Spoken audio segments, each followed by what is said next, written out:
The small cafe, nestled in a quiet corner of the city, had always been a sanctuary for many. Its warm interior, filled with the scent of freshly brewed coffee and homemade pastries, was a refuge from the hustle and bustle of the outside world. Every morning, the same faces would greet each other with a nod, the gentle hum of conversations filling the air.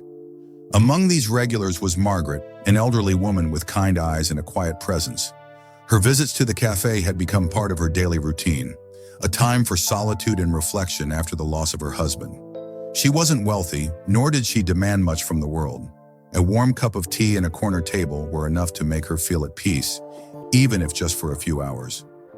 Margaret had come to love this cafe, not just for its comforting ambiance, but for the way it made her feel seen, even if only by the barista who knew her order by heart. The cafe was her escape from the loneliness that had slowly crept into her life after the death of her partner. Every day she would sit by the window, her hands wrapped around the delicate porcelain cup, watching the world go by as she read the newspaper or simply gazed out at the street. It was on one of those mornings that Johnny Depp entered the cafe. Johnny, despite his fame, had always enjoyed the simple pleasures of life. He found solace in the small moments, away from the constant glare of the spotlight. It wasn't often that he came to this cafe, but on this particular morning, he needed a quiet retreat. The cafe, with its calming ambiance and low-key charm, was the perfect place to relax. As he walked in, he scanned the room briefly, his gaze landing on an empty table in the corner.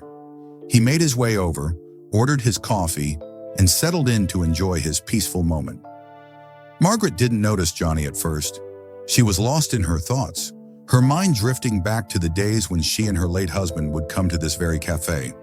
But as the cafe grew busier, something began to shift in the air. The owner, Gregory, a man who had grown increasingly impatient with the demands of running a cafe, noticed Margaret sitting by herself. He had always thought of her as a burden. She never ordered much, stayed for hours, and often appeared to be lost in her own world.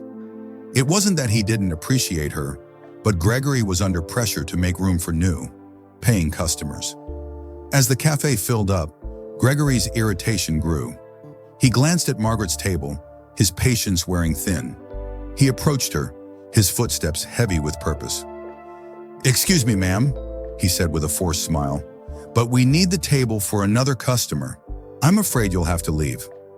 Margaret looked up, surprised by the abruptness of the request. "I'm sorry, I didn't mean to be a bother. I can move if you need the space," she replied softly, her voice trembling slightly. She gathered her belongings, her hands shaking as she stood up. But before she could move, a voice interrupted. "Is there a problem here?" Johnny Depp had risen from his table, his calm and steady gaze locked on Gregory. He could sense the discomfort in the air, and when he saw how Margaret was being treated, something inside him stirred. He wasn't one to tolerate injustice, especially when it was directed at someone as vulnerable as Margaret. Gregory, taken aback by Johnny's presence, hesitated for a moment.